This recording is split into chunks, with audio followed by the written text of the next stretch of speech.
Yeah, I moved home in 2004, and there was a lot. I was on one end of Main and Steve Stenjum on the other, and there were a lot of empty buildings at that point.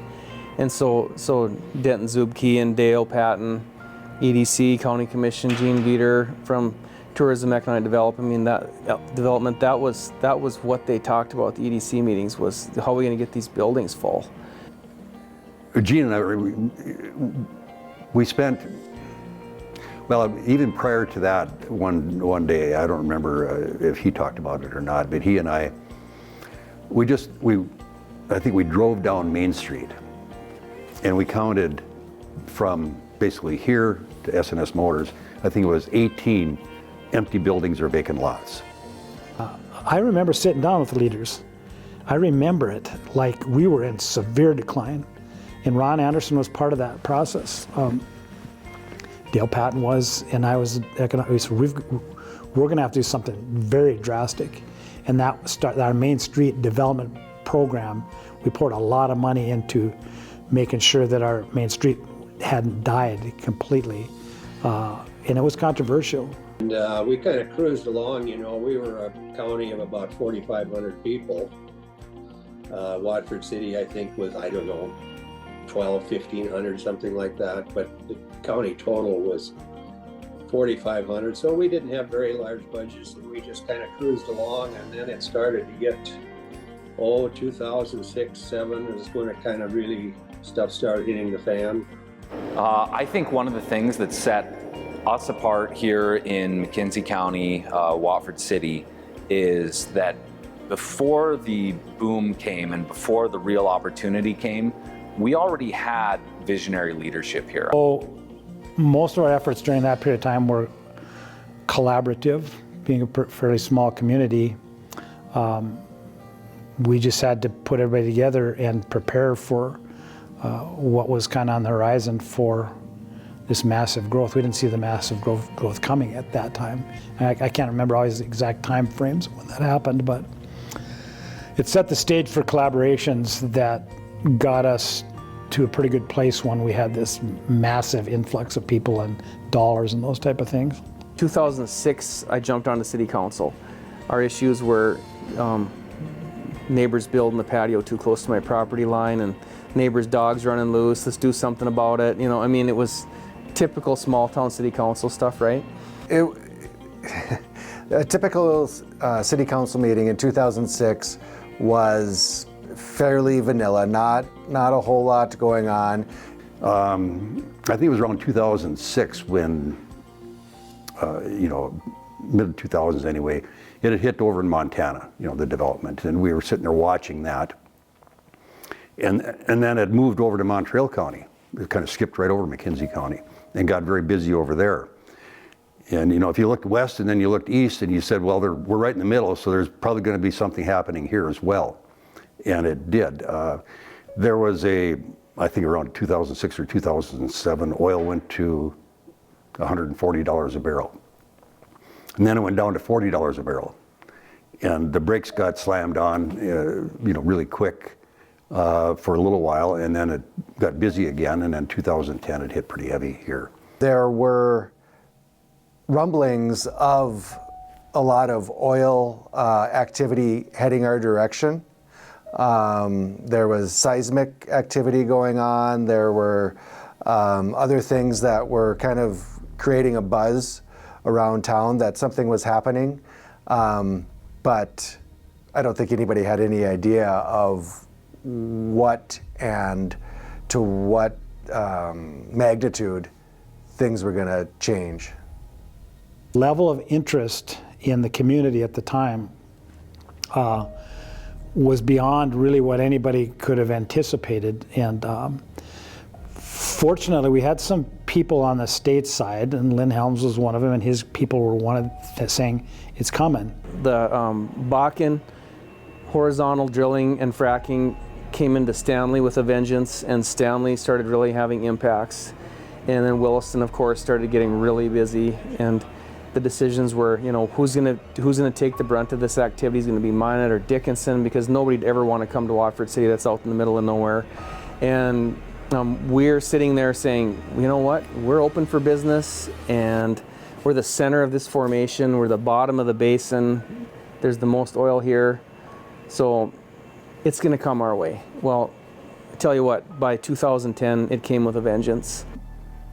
I always look at it, I said we look at those times, everything that we had here related to infrastructure and human resources were limiting.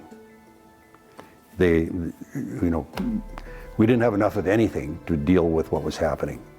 Our quality of life had gone down significantly in a very short period of time. We weren't living in a nice Class B town anymore. We were living in a Class B town that was 3 times the size of what the amenities had to offer. People were moving here from all over, as opposed to right now, it's a little more challenging to find workforce.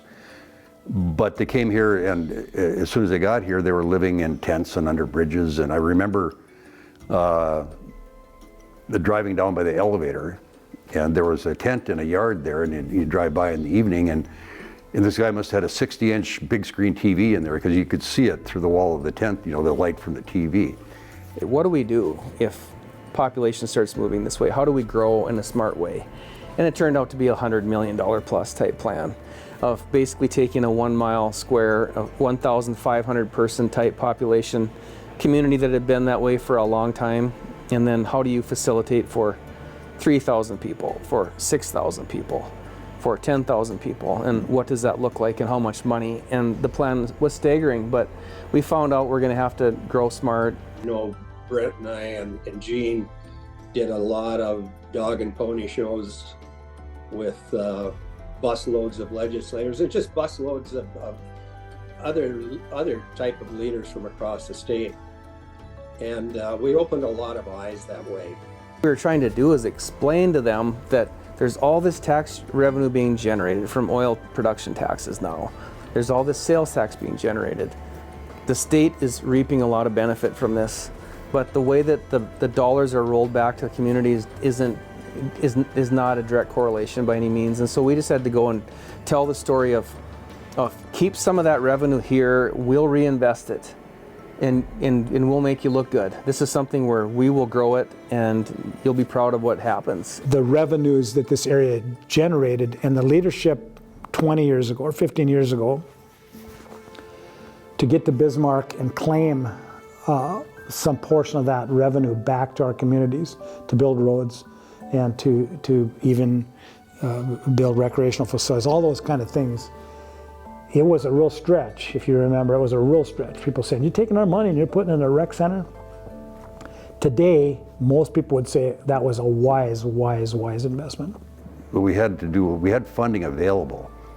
We had to manage it the right way. In other words, make sure that it worked effectively. Do we want to just hole up and say, no more, we don't want to grow, we can't handle this, we don't want anymore? Or do we say, we're going to grow with it, we're going to give this a good shot? And the attitude was, let's give it a good shot. And so we had consultants in to tell us how many people we're going to have, and they said, keep in mind, some communities will have zero growth and others will take all the growth. And I think you see what happened here. The message and the commitment that was made by our city councils, our county commission, our business leaders, everybody in our school boards, was that we're going to make our community a very desirable place, so that when that worker comes in here, he's going to look around and he'd say, I want to move my family here. I don't want to leave them where they're at and then be a transient worker. I want to have my family come here because this is the best place I could think of to raise them. But during the boom, the challenge was people didn't feel this was a safe community. It wasn't safe to be on the highway. It wasn't safe to be in the streets. That was a huge, if you're the economic development guy and all you hear about is, man, don't go there. This is where, that's where you go to die. We went from that to where we are today. Once it's in the stories and it's in the press, it's hard to just bring the reporter back and say, look at it another way, look at it our way. That they didn't want to. So we had many national reporters that were here looking for that bad story. We had to really ramp up law enforcement. that got to be very controversial at times because of the amount of money and the people we were hiring. And then, of course, putting up the law enforcement center. I mean, it had to be done, but people didn't understand why you jumped from 4 deputies to 20 deputies unless they were involved with some of the law problems. Really, it was almost kind of an unsaid, kind of I don't know if a bond is the right way to say it, but between the city, county, school, all 3 entities really had the same goal in mind. It felt like, at least during that time frame. Gene and I would always say we have a hurricane and a monsoon of business with all this oil field activity. This is keeping up with that. It's turned into a workforce solution issue and challenge, and it was a big challenge, but how do you grow the community enough to where you're the right size for this workforce that's needed for this oil field play?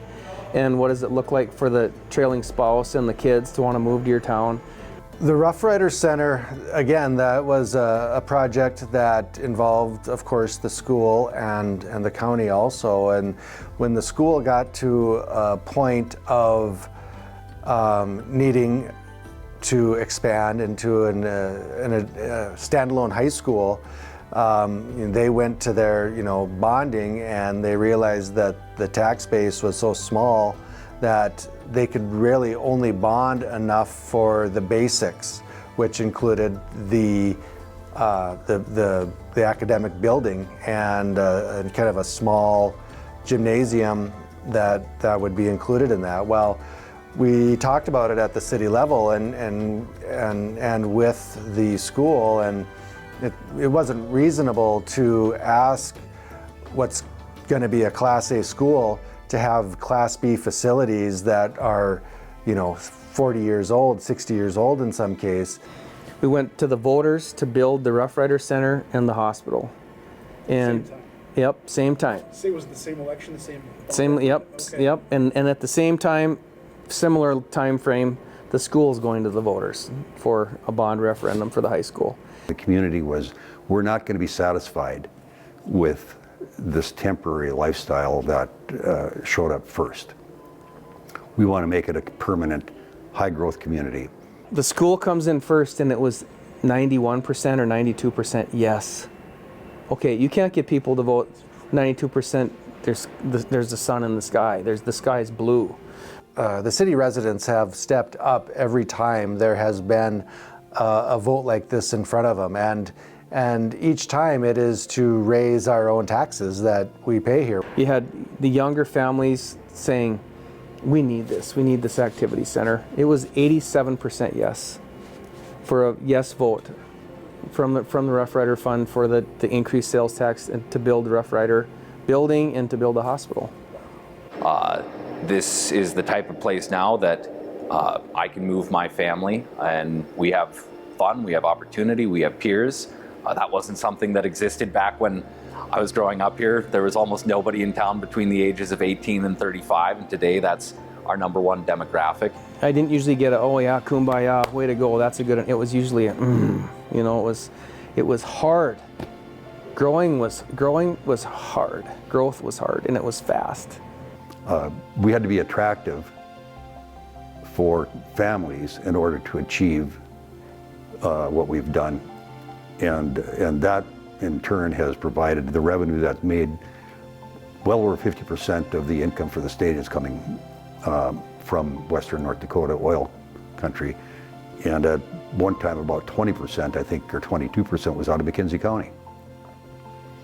There isn't a community in the state that hasn't benefited from the oil production that's taken place. And so I don't apologize ever to when they come to town. They might be a little jealous. And I say, well, if you're really jealous, why don't you move here? So.